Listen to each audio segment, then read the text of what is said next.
नीलू सिन्हा का उपन्यास चरित्रहीन कौन रिलेशंस में सेक्सुअल अब्यूज पर आधारित एक मार्मिक उपन्यास है। पिछले वीडियो में आपने सुना कि पहले दिल रोता था, इतना कि आंखों का पानी सूखता ही नहीं था और सब कुछ धुंधला धुंधला रहता। फिर दिल ने रोना छोड़ दा और विद्रोह कर दिया। मुझे हर वो काम बहुत अच्छा लगता जिससे मेरे घर वाले यानी ससुराल वाले मन करते। उनकी इच्छा का कोई काम करने की स्वीकृति मेरा मन नहीं देता। सब कुछ है इस घर में, लेकिन इतने बद्दे घर की बहू हर छोटी से छोटी ख्वाहिश के लिए अब तक मन मारती रही। अमीरों के चोले में कंगालों और असंतुष्ट नियतों को देखा है मैंने। तो क्या यह शानो शौकत केवल दिखावा है? कुमुद जी ने फिर सवाल किया। अब आगे सुनते हैं क्या हुआ।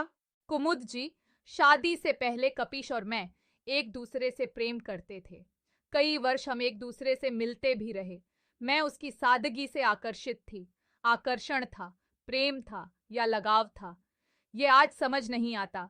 लेकिन उस समय जब मेरे घर वालों ने शादी के लिए जोर दिया तो मुझे लगा कपीश के अलावा मैं किसी और से शादी नहीं कर पाऊंगी। मैंने जब कपीश से इस बारे में बात की तो कपीश ने बिना किसी लाग लपेट के अपनी रजामंदी दे दी। और सबसे बड़ी बात थी कि मेरे माता पिता ने तो फिर भी कपीश से उसके परिवार और उनकी रजामंदी के बारे में बात की, लेकिन आर्थिक मामले में काफी सक्षम होते हुए भी कपीश के घर वालों ने न तो रत्ती भर विरोध किया और न ही उन्हें कुछ भी जानने की जरूरत महसूस हुई। हालांकि उन्हें मालूम था कि लडीडीडीएचकी का घराना आर्थिक रूप से बहुत ही सामान्य स्तर का है। उनका यही व्यवहार और दृष्टिकोण मुझे और मेरे घर वालों को भा गया था। हमारी सोच के अनुसार ये लोग रईस होते हुए भी काफी खुले और सुलझे विचारों के थे, जिनकी नजर में कोई भेदभाव नहीं था। फिर जहां तक हमने समझा था, परिवार का हर सदस्य अपनी और दूसरे की आजादी को सम्मान देता था। मेरे माता पिता और मुझे लगा कि कपीश के साथ मेरा जीवन सुरक्षित और सुखी रहेगा। फिर सभी जरूरी रीति रिवाजों और परंपराओं के बाद हमारा विवाह हुआ और मैं इस घर में आ गई। इस घर में आते ही एक के बाद एक मेरे भ्रम की परतें खुलती चली गईं। जो ख्वाहिशों का महल मैं रोज बनाती थी, वो रोज थोड़ा थोड़ा ढहने लगा। रोज मुझे कुछ न कुछ नया पाठ सीखने को मिलता रहा। सबसे पहले तो मुझे अपनी बुद्धि पर यही आश्चर्य होता कि इतने समय में भी मैंने कपीश को समझने में भूल कैसे की। शादी का फैसला लेने से पहले क्यों नहीं 1000 बार सोचा समझा। कुमुद जी, जिस औरत का पति स्वावलंबी हो उसे ही परिवार या दुनिया में मान सम्मान मिलता है। जिसका अपना ही कोई आत्मसम्मान न हो, वो न तो अपनी पत्नी को सम्मान दे सकता है और औरों से उसके मान की रक्षा कर सकता है। आपने पूछा था ना कि क्या कपीश मुझे परेशान करता है। मेरी सबसे बड़ी परेशानी यही है कुमुद जी कि अपने ही घर में गैरों की तरह जीना पड्डीएच रहा है। सब कुछ होते हुए भी मेरे लिए कुछ नहीं है। मेरा घर की किसी चीज पर अधिकार नहीं है। यहाँ तक कि कपीश को भी अपनी जरूरतों और खर्चों के लिए अपने माता पिता के हाथ फैलाना पड़ता। फिर मेरी जरूरतों की पूर्ति के लिए तो लाजमी था कि कपीश असमर्थ था। ऐसा नहीं है कि कपीश काम नहीं करता, लेकिन सास का दबदबा इतना है कि सारा अर्थ उन्हीं के पास आता है, इसलिए कपीश भी उन्हीं को देता है। या तो उसे अपनी पत्नी के प्रति जिम्मेवारी का एहसास ही नहीं है, या फिर यकीनन वो कायर है। मैं यही सोचती हूँ कि अगर मेरी नौकरी न होती तो क्या होता। कुमुद जी, कुछ समय पहले तक तो मुझे भी अपनी पूरी तनख्वाह सास के हाथ में ही रखनी पड़ती और बदले में महीने के खर्चे के लिए भी मैं परेशान रहती। लेकिन इन लोगों की ऐसी नीयत देख मैंने कुछ एक महीनों से अपनी तनख्वाह घर पर देनी बंद कर दी और इस वजह से उन लोगों का मेरे प्रति व्यवहार और खराब हो गया। यहां तक कि कपीश को भी मेरे इस फैसले से समस्या है, लेकिन मैंने इसकी परवाह करनी छोड़े दी है। अब पत्नी होने के नाते जहां मेरे अधिकारों की बात आती है तो उसके बस में कुछ नहीं है और मेरी हर जरूरत पर वो अपने हाथ खड़े कर देता है। लेकिन पुरुष होने का घमंड इतना है कि एक पति के अधिकार उसे सारे चाहिए बिना मेरी भावनाओं को समझे। इसलिए अब मुझे हमारे रिश्ते से भी वितृष्णा होने लगी है, चाहे वह भावनात्मक हो या शारीरिक। इस घर में अपने अस्तित्व और कपीश से अपने रिश्तों को समझने में नाकाम मैं किसी तरह कुंठाओं में जी रही थी कि रिश्तों की एक और कड़िडी रचवाहट ने मुझे एक नए रूप से रूबरू करा दिया। मेरा छोटा देवर तो अपनी पढ़ाई के सिलसिले में बाहर ही रहता है। और मुझे तो लगता है कि शादी के बाद भी अब वो अलग ही रहेगा। वो कुछ अलग ही सोच का व्यक्ति है, अपने परिवार से बिल्कुल अलग। वह खुली सोच और व्यक्तिगत स्वतंत्रता का प्रेमी है। यहाँ वह आता भी बहुत कम है, यहाँ तक कि छुट्टियों में भी नहीं। शायद उसे भी इस माहौल में घुटन महसूस होती है। मेरे सास ससुर जो मुझे बेहद समझदार और सुलझे हुए प्रतीत होते थे, वो मेरी सोच के उलट बेहद स्वार्थी और पैसे के पुजारी हैं। मेरे ससुर के आचरण से तो कभी कभी मुझे उनके चरित्र पर भी संदेह होने लगता है, लेकिन मैं घर पर किसी से भी बिना किसी विशेष कार्य के मतलब नहीं रखती। कुमुद जी, अब बच्चे मेरे जेठ, जिनके बारे में क्या बताऊं? नशे के आदी होने की वजह से कोई पिता अपनी लड़डच उन्हें देने को तैयार नहीं। जैसे जैसे उनकी उम्र निकलती जा रही है, वैसे वैसे उनके विवाह की आशा खत्म हो रही है। न उनका नशा छूटेगा और न ही शादी होगी। हैरानी इस बात की है कि जब आर्थिक रूप से इस परिवार में हमें कोई स्वतंत्रता नहीं, तो बड्डे देवर की नशे की लत की पूर्ति कैसे होती है? कहाँ से उन्हें रुपया मिलता है इस व्यसन के लिए? क्योंकि जो परिस्थिति उनकी है, उसमें तो वो क्या कमाएंगे? इसका अर्थ तो यही है कि माँ ही बेटे की जिंदगी से खिलवाड़ कर रही है। हालांकि माँ अपने बच्चों के लिए कभी कुमाता नहीं बन सकती, लेकिन भगवान की बनाई हुई इस सृष्टि में बहुत से उदाहरण ऐसे देखे हैं जहाँ स्वार्थी माँओं की भी कमी नहीं, जिन्होंने अपनी लोलुपता के कारण सबकी बलि दे दी। राजनीति में तो ऐसे उदाहरण आम हैं, और बड्ढे घरों में तो मैंने खुद महसूस किया है कि परिवार में ही कितनी जबरदस्त राजनीति चलती है। खैर, मुझे इन सब बातों से क्या लेना, लेकिन मेरे लिए जो परेशानी का सबब है वो यह कि मेरा जेठ अपनी वासना की पूर्ति का साधन शायद मुझ में देखने लगा है। नशे के कारण विकृत हुई उसकी मानसिकता शायद मुझे ही सुलभ शिकार मान रही है। बहुत कोशिश करती हूँ बचने और एक दूरी बनाने की, लेकिन एक ही छत के नीचे रहकर इस तरह जीना कितना मुश्किल है मेरे लिए। कुमुद जी, इसकी कल्पना आप नहीं कर सकती। एक शराबी से कब तक अपनी मर्यादा बचा पाऊंगी कह नहीं सकती। सुरभि, समझती तो मैं बहुत कुछ हूँ, लेकिन कह नहीं पाई किसी से आज तक। लेकिन फिर भी क्या तुमने कपीश से इस बारे में कुछ भी कहने की जरा इजरात नहीं समझी? कुमुद जी ने आहत स्वर में मुझसे पूछा। किससे कहूँ कुमुद जी? उस इंसान से जिसके अंदर आत्मसम्मान की भावना ही न हो। और फिर सास ससुर तो पहले से ही मुझसे खफा रहते हैं। ऐसे में वो अपने बेटे के खिलाफ मेरी शिकायत क्यों सुनेंगे? उन्हें तो और मौका मिल जाएगा मुझे बदनाम करने का। और यही वजह है कि मैं किसी से कुछ कह नहीं पा रही। हमारा मकान मेरे ससुर के नाम है, और बिना बात ही अक्सर यह धमकी मिलती रहती है कि अपने मर्जी से जीना है तो मेरे घर से बाहर निकलो। कपीश तो बिल्कुल दब्बू है, और मैं अकेली किस किस का सामना करूंगी? सही मायनों में कहा जाए तो अब धीरे धीरे यह बात बिल्कुल साफ हो गई है कि इस घर में केवल कपीश ही है जिस पर हर तरह के बंधन डाले गए हैं। और शायद यही वजह थी कि इनके लिए मेरे सास ससुर को बहू भी ऐसी चाहिए थी जिस पर इन्हीं के तरह संपूर्ण रूप से शासन किया जा सके। वरना न तो देवर के लिए कोई बंधन और न जेठ कोई बंधन मानता है। ससुर भी आजादी से अपना जीवन जीते हैं, और इस उम्र में भी शायद अपना हर शौक पूरा करते हैं। सास तो है ही मालकिन। इसका मतलब यही है ना कि शायद कपीश कुछ मानसिक तौर पर कमजाजेर है, जिसका पता तभी लगता है जब बहुत बारीकी से इनके आचरण का आकलन किया जा सके, और जो मैं इतने सालों से कर ही रही हूँ। देखो जिंदगी किस मौध ले जाती है। अब तो विद्रोही बनकर जीना तय कर लिया है।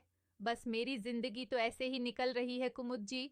अब आप बताओ, आप इतनी गुमसुम और खोई खोई क्यों रहती हो? सुरभि माँ बनने की ख्वाहिश नहीं होती तुम्हें? मेरे सवाल पर कुमुद जी ने फिर एक सवाल कर दिया। ख्वाहिश तो सभी की होती है कुमुद जी, लेकिन सबसे बड़ा डर इस बात का है कि इस घर में मेरे बच्चे का भविष्य क्या होगा। हो सकता है अच्छा भी हो, लेकिन जो बाप अपनी पत्नी के लिए कुछ भी करने में स्वतंत्र नहीं है, वो बच्चों को भी पराधीनता ही विरासत में देगा। जब हम हनीमून पर गए थे, तब न जाने कहां से कपीश ने इतना खर्चा किया था। यह राज तो वही जाने, लेकिन उसके बाद आज तक भी एक एक जरूरत के लिए उसे पैसे मांगते ही देखा है अपनी मां से। मेरे मन में उसके लिए अब कोई सहानुभूति नहीं होती कि मैं अपनी तनख्वाह से ही उसके लिए कुछ करूं, क्योंकि एक तरफा मोह का स्वांग मैं कब तक निभाती रहूं। अब तो कभी कभी मुझे लगता है जैसे उसने मुझसे शादी ही इसलिए की कि मेरी नौकरी का उसे भी कोई फायदा हो। मैं नहीं जानती कि मेरी सोच सही है या गलत, लेकिन हालात कुछ ऐसा ही कहते हैं। यही मेरे जीवन की कहानी है, लेकिन इस कहानी का अंत क्या होगा, इस बारे में आज कुछ नहीं कह सकती। शायद इसी तरह से जीवन पूरा हो जाए। हाँ सुरभि, हम औरतों का जीवन है ही कुछ ऐसा। या तो समझौतों में जिंदगी गुजार दो या फिर सशक्त होकर कोई कदम उठाओ, लेकिन परिस्थितियां कुछ इस कदर जकदहस लेती हैं हम औरतों को कि समझौतों के अलावा कोई राह नहीं सूझती। जीवन चुनौतियों और संघर्षों का जंजाल है। उभरना भी चाहें तो राह नहीं दिखती।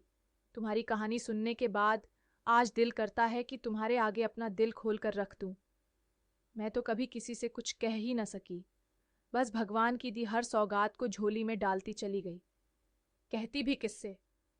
तुम्हारे तो माता पिता है, फिर भी तुम उन्हें कुछ कहकर दुखी नहीं करना चाहती और अपनी उलझनों को अकेले ही जी रही हो। मेरे तो माता पिता भी नहीं, न ही कोई भाई बहन। जिंदगी में इतनी कालिक जैम गई है कि किसी को हमराज बनाते हुए भी डर लगता है। लेकिन न जाने क्यों तुम में मुझे अपनों से ज्यादा कोई अपना दिख रहा है, जिसके आगे दिल के सब विकार धोने को जी चाहता है कुमुद जी। कभी कभी अनजाने रिश्ते खून के और सगे संबंधों से भी भ्रकर हो जाते हैं। जब हम बिना किसी अपेक्षा के अपने दुख सुख किसी से साझा करते हैं तो इससे बड़ा और नजदीकी रिश्ता क्या होगा? मैंने कुमुद जी से कहा। 9वां अध्याय। सुरभि, मैं बहुत छोटी थी, तकरीबन 7-8 साल की। किसी ने मेरी मां को प्रेम में धोखा दिया और गर्भावस्था में धोखे से उन्हें कोठे पर पहुंचा दिया। कुछ महीने बाद वहीं मेरा जन्म हुआ। जब तक मैं पैदा न हुई थी तब तक तो मेरी मां बची रही। एक औरत जिसे सब मौसी कहते थे, मेरी मां को बातों में उलझाती रहती। यह तो मेरी मां भी जानती थी कि इस बाजार से जिंदा निकलना तो मुमकिन नहीं, लेकिन मौसी मेरी मां को तसल्ली देती रहती कि वह कोठे के और काम जैसे झाड़ू पोछा या खाना पकाना जैसे काम करते हुए अपनी बच्ची की परवरिश कर सकती है, लेकिन यहाँ से एक बार आकर बाहर जाना मुमकिन नहीं। देह के बाजार में मेरी मां को बहुत यातनाएं और मेरी जान की धमकी पर उतार दिया गया। यह सब मुझे मेरी मां ने बताया जब वह इन यातनाओं की वजह से काफी बीमार हो गई और बिना इलाज के ही मुझे अकेला छोड़ दे इस दुनिया से विदा हो गई। कहने को तो मेरी उम्र छोटी थी, लेकिन इतनी भी छोटी नहीं कि कुछ समझ ना आता हो। मैं हर पल डरती और रोती रहती कि न जाने अब मेरे साथ क्या होगा। खासकर मुझे उस मौसी से बहुत डर लगता। वो जितनी जुबान की मीठी थी, उतनी ही अंदर से डायन थी। नजरों नजरों में ही मन के भेद जान जाती थी। उसने कई आदमी पाल रखे थे जो राक्षसों की तरह लंबे चौधे थे। सारा दिन मुफ्त की खाते और कोठे की लड्ढकियों पर नजर रखते। इन्होंने ही मेरी मां को भी बहुत मारा पीटा था। इनके सामने आने की मेरी हिम्मत नहीं होती थी। मैं सबकी नजर से बचने की नाकाम कोशिश करती रहती और अपने हिसाब से सुविधानुसार जगह देखकर छिपी रहती, लेकिन यह भी जानती थी कि इन मुस्टंडों की नजरों से मैं छिप नहीं सकती। और कुमुद जी इतना कहकर न जाने कौन सी दुनिया में खो गई। शायद अपने इतिहास के पन्नों से घटनाओं को उचित शब्द देने की कोशिश कर रही थी। अभी तो उन्होंने कहना शुरू किया था, लेकिन शुरुआत ही इतनी भयावह थी कि मेरे बदन पर सिरहन सी दौड़ गई। मैं अपने आप को कुमुद जी की जगह रखकर उनकी जीवन यात्रा को महसूस करने की कोशिश कर रही थी। फिर क्या हुआ कुमुद जी? मैंने उत्सुकतावश पूछा। उन्हीं दिनों, शायद 2-3 माह बाद, उस कोठे पर पुलिस की रेड पड़ी। सुनने में आया कि सरकार नाबालिग लड़कियों के पुनरुत्थान की योजना के तहत इन देह व्यवसाय के कारावासों से लड़कियों को रिहा करा रही है। मेरे साथ बहुत सी लड़कियों को पुलिस अपने साथ ले गई और समाज सेवी संस्थाओं में भेज दिया गया, लेकिन सबको अलग अलग जगह भेजा गया। कारण नहीं जानती, लेकिन जो भी लड़ेचकियां वहां से छुड़ाई गई वो मुझे फिर कभी नहीं दिखी। स्वयं सेवी संस्थाओं ने सभी लड़ेचकियां महिला आश्रमों में पहुंचा दी। सुना तो यही था कि इन आश्रमों में लड़कियों की पढ़ा लिखा या हाथ का हुनर सिखा स्वावलंबी बनाने का प्रयास किया जाएगा, जिससे हम सब इज्जत की जिंदगी जी सके और भविष्य में हमारा भी घर बस सके। यह तो सरकार का बेहद सराहनीय कदम था कुमुद जी। अगर समय समय पर हमारी सरकार मासूमों के हित की चिंता करे और उनके उज्जवल भविष्य के लिए प्रयास करे तो समाज में बुराइयां जड़ से समाप्त हो जाए। फिर क्या हुआ कुमुद जी? मैंने अपनी बात रखते हुए कुमुद जी से फिर पूछा। सुरभि, सरकार के कदम तो सराहनीय होते हैं, लेकिन सिर्फ इसी से काम सिरे नहीं लगता। सरकार योजनाएं बनाती है और इनके लिए कदम भी उठाती है, लेकिन अक्सर बहुत दूर तक अपनी योजनाओं की सफलता के लिए साथ नहीं दे पाती। सरकार ने तो अपनी जिम्मेवारी पूरी कर ली, हमें महिला आश्रमों तक पहुंचाकर, लेकिन उसके बाद सब कुछ सरकार की योजना अनुसार हो भी रहा है या नहीं, यह देखने कोई नहीं आता। ऐसे में बहुत से स्वार्थी कर्मचारी अपने फायदे के लिए बहुत कुछ ऐसा करते रहते हैं जिससे समस्या ज्यों की त्यों बनी रहती है। बाकी जगहों का तो मुझे ज्यादा कुछ नहीं पता, लेकिन जिस आश्रम में मैं रहती थी वहां कहने को तो सभी सुविधाएं थीं, लेकिन हम लड्डचकियों तक नहीं पहुंच पाती थीं। हमारे आश्रम की संचालिका पूनम देवी थी, जो अपने सहायक राम खरे के साथ मिलकर कुछ लड्डचकियाओं अपने से बद्धे ओहदों पर तैनात अफसरों को पहुंचाया करती थी, जिसके बदले उन्हें अच्छे खासी रकम और अन्य सहायता मिलती रहती। यह कहना गलत न होगा कि उनकी तनख्वाह तो केवल रोटी पानी जैसी ज़रूरतों के लिए पर्याप्त थी, बाकी ऐशो आराम इन ऊपर की पैसों से ही होता था। मैं तो तब इतनी बड्ढी न थी, इसलिए बची रही। दिखावे के लिए शिक्षा और सिलाई कढ़ाई का ज्ञान दिया जाता, लेकिन उससे ज्यादा समय या तो आश्रम के कामों में लगाया जाता या फिर पूनम देवी के निजी कामों में। इस तरह कैसी तरह 5-6 बरस निकल गए। बीच में कुछ समय के लिए पूनम देवी की जगह रोशन लाल नाम का व्यक्ति आश्रम के संचालक के रूप में आया। उसने भी व्यवस्था का दुरुपयोग करने में कोई कसार न छोड़ दी। बस फर्क इतना था कि जब उसका दिल करता किसी न किसी को अपनी हवस का शिकार बना लेता। सिलसिला यूं ही चलता रहा और मैं 15 साल की होगी। मैं जानती थी कि जल्द ही अब किसी दिन मैं भी किसी न किसी का शिकार जरूर बनूंगी। खुद को बचाने की भरसक नाकाम कोशिश करती। एक दिन सोचा आश्रम से भाग जाऊं, लेकिन जब से पैदा हुई थी बाहर की जिंदगी का ज्यादा अनुभव नहीं था। फिर न पैसा था और न ही कोई रिश्तेदार या जानकार जिसके पास जाने की सोच भी सकती। जब कोठा देख लिया और यह आश्रम देख लिया तो दुनिया इससे अलग क्या होगी, यही सोचकर मैं कोई कदम न उठा पाती। कुमुद जी, आपने तो छोटी सी उम्र में कितनी भयानक दुनिया देख ली। आपके दुख के आगे तो मेरी परेशानियां कुछ भी नहीं। इतना सब कुछ सहकर भी जी लेना एक हिम्मत का काम है। कोई और होता तो शायद मर ही जाता। मैं कुमुद जी से बोली, नहीं सुरभि, मेरी जगह कोई और होता तो भी शायद मेरी ही तरह जीता। दुख कितने भी हो, लेकिन अक्सर मरने से आसान नजर आते हैं। जीवन खत्म करना भी इतना आसान नहीं है जितना हम कह देते हैं। फिर आपकी शादी कैसे हुई? मैंने पूछा। मैं तकरीबन 17 साल की होंगी। एक रात खाने के बाद आश्रम की एक लड़की मेरे पास आई और बोली कि संचालक महोदय बुला रहे हैं। मैं घबरा गई कि मुझसे ऐसा क्या काम होगा जो इस समय बुला रहे हैं। मेरा दिल जोरों की धड़ ढांकने लगा। मुझे समझ आ रहा था कि जो आज तक न हो पाया वो आज ज़रूर हो जाएगा। मैंने थोड़ी देर में आने के लिए कह तो दिया, पर मैं गई नहीं। वो लड़की कई बार मुझे बुलाने आई और मैंने हर बार कोई ना कोई बहाना बना दिया। बड़ी मुश्किल से वो रात निकली। सुबह आश्रम में प्रार्थना होती थी। प्रार्थना क्या केवल दिखावा था। प्रार्थना के समय ही कतार में खड़ी लड़कियों को नज़रों ही नज़रों में नाप लिया जाता और तय हो जाता कि आज कौन सी लड़की किसके बिस्तर की शान बनेगी। संचालक रोशन लाल बहुत ही गुस्से में था और उसने प्रार्थना खत्म होते ही मुझे वहां रोक लिया। अब कि मेरे पास कोई बहाना न था और मैं बूथ बनी उसके सामने नजरें झुकाए खड़ी उसके उपदेश सुनती रही। जाते जाते धीरे से रात को मुझे अपने कमरे में आने की बात कह वह चला गया। मैं बहुत परेशान और डरी हुई थी, लेकिन मेरी परेशानी का कोई हल नजर नहीं आता था। आश्रम की महिलाएं भी वहां के रंग ढंग में रंगी हुई थी, इसीलिए उन्हें अब कोई ज्यादा फर्क नहीं पड़ देता था। कोई अगर मेरे जैसी अभी तक बची हुई थी तो शायद वो भी कुछ समय बाद इन सब की तरह ही हो जाती।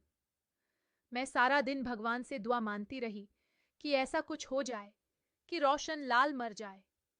हालांकि ईश्वर पर मेरा कुछ खास भरोसा नहीं रह गया था, लेकिन डूबता हुआ इंसान फिर इसी ईश्वर की शरण में राह ढूंढता है। रात हुई और फिर मुझे बुलाया गया। अब मेरे पास न जाने के अलावा कोई चारा न था। मैं भारी मन और कदमों से धीरे धीरे रोशन लाल के कमरे की ओर बढ़ने लगी। मेरी आंखों के सामने बार बार उसकी पान चबाते गंदे दांत और थुलथुले पेट वाली छवि आ रही थी और मन वीतृष्णा से भर रहा था। उसका कमरा केवल 5 मिनट की दूरी पर था, जिसे मैंने पूरा करने में 20 मिनट लगा दिए। फिर मैं बीच में ही पूछ पड़ी, फिर क्या सुरभि? कभी कभी हम सोचते कुछ और हैं और होता कुछ और है। उस दिन भी कुछ ऐसा ही अनपेक्षित घटा। मैं उसके कमरे के दरवाजे पर खड़ी थी। मैंने देखा वो अपनी कुर्सी पर बैठा शराब पी रहा है।